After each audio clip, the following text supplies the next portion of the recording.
다들 아는 얘기지만 우리나라는 난방을 온돌로 해왔습니다. 요즘에는 도시가스나 등유를 연료로 쓰지만 예전에는 나무인 장작을 떼썼습니다. 실제 80년대 말까지는 시골에서는 난방은 아궁이에 장작댔고 음식은 골로나 막 보급된 가스레인지를 썼었습니다. 한반도 기후라는 게 열대우림도 아니라 나무도 늦게 크고 인구가 적은 것도 아니고 모두들 아궁이에 나무를 떼버리니 삼천리 강산이 벌거숭이였겠죠. 사람 들어가기 힘든 개마고원 정도나 수 있었을 뿐이니 장마라도 지면 매일 산사태로 깔려 죽기가 일상이었습니다. 또 산사태로 인한 토사가 하천으로 쏟아지니 비 조금만 와도 홍수가 나서 다 떠내려가고 농사는 농사대로 망쳐서 기근나고 한마디로 깔려 죽고 떠내려가 죽고 굶어 죽고 사면타였습니다. 지금 칸이 딱 그렇습니다. 그나마 남아있는 산림도 6.25 터지면서 다 파괴돼버려 당시 UN 보고서는 한국의 산림은 더 이상 복구될 수 없다고 했습니다. 60년대 월드뱅크는 개도국에 나무 심는 ODA 자금을 지원했었는데 후진국이 다 그렇듯 돈으로 주면 권력자들이 삥땅을 쳐대니 돈 대신 묘목을 줬습니다. 활착률이라고 묘목을 심어 나무가 잘 자라는 확률이 있는데 대부분 10%도 안 나왔습니다. 이래서 후진국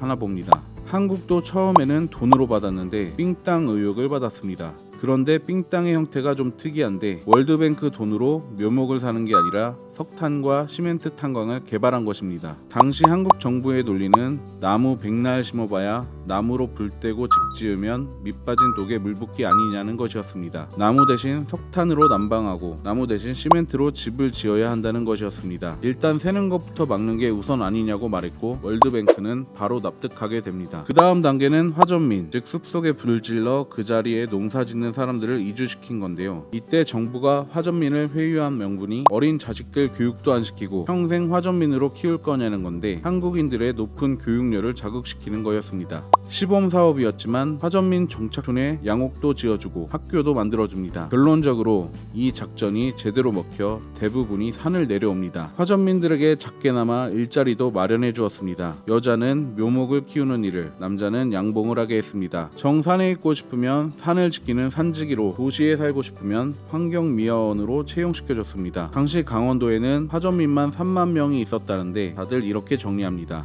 일단 사전 정비가 끝났고 하니 본격적으로 나무를 심어야 했는데 만만한 게 공무원이라고 공원령을 내렸습니다. 당시 공무원들은 향리처럼 해당 지역 출신이 군청과 면사무소를 장악하고 있어 묘목을 주면 민관이 한통속이 돼 정부 지시도 안 듣고 빼먹기 일쑤였습니다. 정부는 지역 감정을 묘하게 이용했는데 전라도 공무원은 경상도를 감시하고 경상도 공무원은 전라도를 감시하는 방법이었습니다. 또 활착률을 높이는 공무원에게 성과급을 주고 낮은 공무원에게는 성과평가를 까버렸습니다. 자기가 속한 지자체가 성과평가를 잘 받기 위해서는 타 지역 점수를 까내려야 하는데 어설프게 술 한잔 접대받고 타 지역 점수를 잘 주면 자기 조직평가가 망가지기 때문에 공무원들이 눈에 불을 켰습니다. 결국 서로 물어뜯을 듯 감시하다 보니 활착률이 100%가 나왔습니다. 아까 말했지만 후진국들 활착률은 10%가 채 안 됩니다. 월드뱅크는 말도 안 된다고 조사를 했는데 실제 활착률이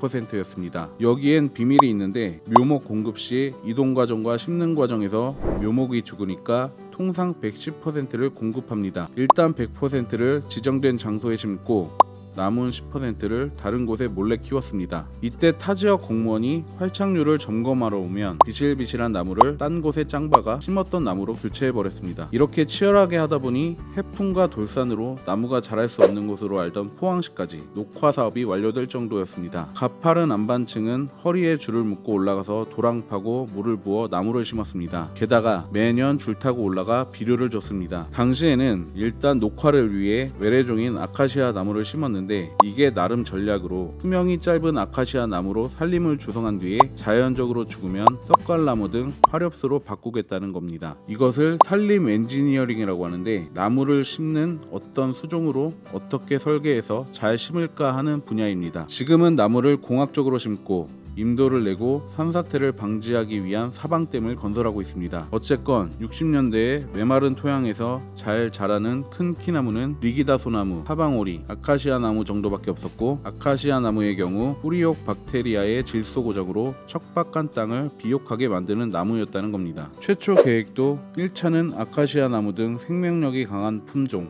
2차는 소나무 등 중형목, 3차는 경제성이 좋은 대형종으로 10년씩 3차례로 미리 계획된 계획된 초창기 프로젝트였습니다. 문제는 12.6 사태로 박정희 대통령이 서거하는 바람에 2차 프로젝트 수준에서 유야무야 됩니다. 그러다 보니 우리나라 산지 대부분은 소나무 같은 중형목판이 됩니다. 다음 정권 입장에서는 어찌됐건 중형목이라도 녹화는 됐으니 대형목으로 가지 않고 이쯤에서 스탑을 합니다. 얼마 전 노령화된 나무를 베어내고 탄소를 더 배출할 수 있는 신수종으로 교체하는 사업이 환경단체의 반발로 문제가 됐었습니다. 산림 엔지니어들은 현재 환경단체의 수준이 중형목이면 충분하다는 1980년대의 정치인과 다를 바가 없다고 지적합니다. 지속적으로 중형목을 대형목으로 교체해야 한다는 말입니다. 그래서 결론은 1982년 유엔 식량농업기구는 한국이 2차 세계대전 이후 산림 녹화에 성공한 유일한 나라라는 보고서를 발간했습니다. 총 100억 그루의 묘목을 심어 40년간 키워냈고 한국의 산은 밀림 이상으로 푸르고 푸릅니다. 옛날 나무는 적절히 벌채해서 대형목을 키워야 하겠습니다.